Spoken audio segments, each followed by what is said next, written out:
Hi everyone, আসসালামু আলাইকুম। আজ আমি তৈরি করব নারিকেলের কেক। আর কেকটা তৈরি করব আমি চালের গুঁড়ো দিয়ে। নারিকেল আর চালের গুঁড়োর তৈরি কেক খুবই ইউনিক আর মজাদার একটি কেকের রেসিপি। এই কেকটা খেতে অনেক মজার হয়। এটা তৈরি করে আপনি যাকেই খাওয়াবেন আপনার প্রশংসা করতে বাধ্য হবে। আর কেকটা বানানোও কিন্তু একদম সহজ, যে কেউ চাইলে কেকটা তৈরি করতে পারবেন। তো পুরো ভিডিওটি দেখে নেবেন, আশা করি ভালো লাগবে। তো কেক তৈরির জন্য প্রথমেই আমি একটা বলের ভিতরে নিয়ে নিলাম 2টা নর্মাল তাপমাত্রার ডিম। তারপরে আমি এর ভিতরে দিয়ে দিলাম 1/3 কাপ চিনি। এবার বিটের স্পিড 2 এ রেখে এটাকে আমি বিট করব যতক্ষণ না পর্যন্ত ডিমের কালারটা সাদা হয়ে যায় আর চিনিটা পুরোপুরি গলে যায়। তো প্রায় 2-3 মিনিটের মতো বিট করার পরে এই যে চিনিটাও পুরোপুরি গলে গেছে আর ডিমের কালারটাও সাদা হয়ে গেছে। তো এবার আমি এর ভিতরে দিয়ে দিলাম 1/2 কাপ সয়াবিন তেল আর দিলাম 1/2 কাপ নারকেল কোড়া। আর নারকেলটা আমি হালকা করে একটু ব্লেন্ড করে নিয়েছি। এবার বিটের স্পিড 1 এ রেখে কয়েক সেকেন্ডের মতো একটু বিট করব। জাস্ট এগুলো একটু মিশিয়ে নিলেই হবে। আর এই যে সুন্দরভাবে মিশিয়ে নিলাম। এবার আমি শুকনো উপকরণগুলো অ্যাড করব। তো প্রথমে একটা স্ট্রেনারের ভিতরে নিয়ে নিলাম 1 কাপ চালের গুঁড়া, 2 টেবিল চামচ নিলাম ময়দা, হাফ চা চামচ নিলাম বেকিং পাউডার আর সামান্য 1 চিমটির মতো লবণ নিলাম। তারপরে এই সব কিছু আমি একটু চেলে নিলাম। এবার একটা হুইস্কের সাহায্যে সুন্দরভাবে মিশিয়ে নিতে হবে। তো এই কেকটা কিন্তু চাইলে আপনারা চালের গুঁড়োর পরিবর্তে ময়দা দিয়েও করতে পারেন, তবে চালের গুঁড়ো দিয়ে করলে কেকটা অনেক বেশি মজার হবে। তো আমি বলবো অবশ্যই চালের গুঁড়ো দিয়ে এই কেকটা একবার ট্রাই করবেন। এটা খেয়ে এতটা মজা পাবেন যে কেকের প্রতি আপনার ধারণাই চেঞ্জ হয়ে যাবে। আর এই যে ব্যাটারটা আমি সুন্দরভাবে মিশিয়ে নিলাম। আর দেখুন ব্যাটারের ঘনত্বটা ঠিক এরকম হবে। তো কেকটা বেক করার জন্য এরকম একটা স্কোয়ার শেপের মোল্ড নিয়ে নিলাম। আর মোল্ডের ভিতরে একটা বাটার পেপার দিয়ে তেল ব্রাশ করে নিয়েছি। এবার কেকের সম্পূর্ণ ব্যাটারটা মোল্ডের ভিতরে নিয়ে নিলাম।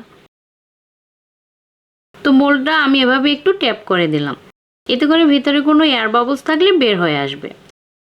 আর উপর থেকে আমি এরকম একটু শুকনো নারকেল দিয়ে দিলাম, দেখতে আকর্ষণীয় লাগবে। এই কেকটা আমি গ্যাসের চুলায় বেক করব। তার জন্য এরকম একটা সিলভারের হাঁড়ি নিয়ে নিলাম। হাঁড়ির ভিতরে একটা স্ট্যান্ড বসিয়ে স্ট্যান্ডের উপরে কেকের মোল্ডটা বসিয়ে দিলাম। এবার সিলভারের একটা ঢাকনা দিয়ে হাঁড়িটা ঢেকে দিলাম। তো এবার মিডিয়াম লো হিটে কেকটাকে বেক করব প্রায় 40 থেকে 45 মিনিটের মতো। আর সময় কারো কারো ক্ষেত্রে একটু কম বেশিও কিন্তু লাগতে পারে। তো এই যে 45 মিনিট পরে দেখুন কেকটা সুন্দরভাবে বেক হয়ে গেছে।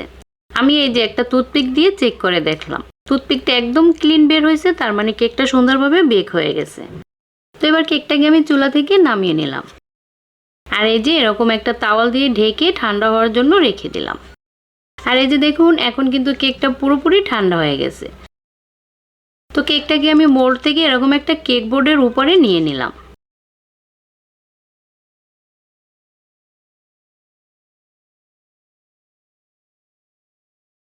আর এই যে দেখুন কেকটা কতটা সুন্দর হয়েছে।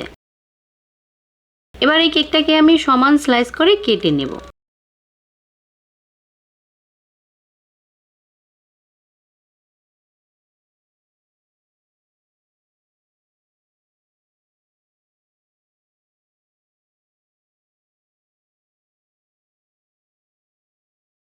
আর এই যে কেকের ভিতরটা একটু দেখুন, কেকটা কতটা সফট আর স্পঞ্জি।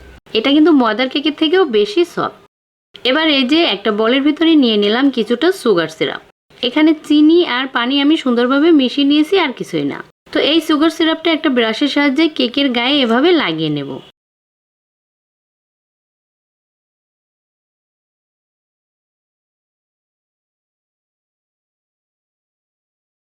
আর এই যে এখানে নিয়েছি আমি কিছু শুকনো নারকেল।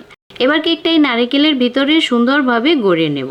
দেখুন সুগার সিরাপটা দেওয়ার কারণে নারকেলগুলো কেকের গায়ে সুন্দরভাবে লেগে থাকবে আর কেকটাও কিন্তু আরো বেশি সফট হবে।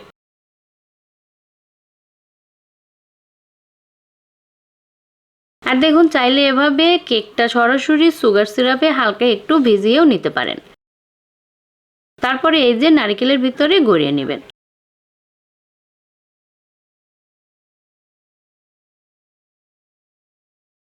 আর এই তো দেখুন তৈরি হয়ে গেল মজাদার নারকেলের কেক। দেখুন দেখতেই কতটা আকর্ষণীয় ও লোভনীয় লাগতেছে। আর এই যে কেকটা কতটা সফট হয়েছে একটু দেখুন।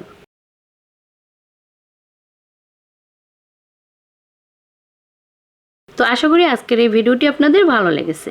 ভালো লাগলে অবশ্যই চ্যানেলটি সাবস্ক্রাইব করে আমার সাথেই থাকবেন। ভালো থাকবেন সবাই, আল্লাহ হাফেজ।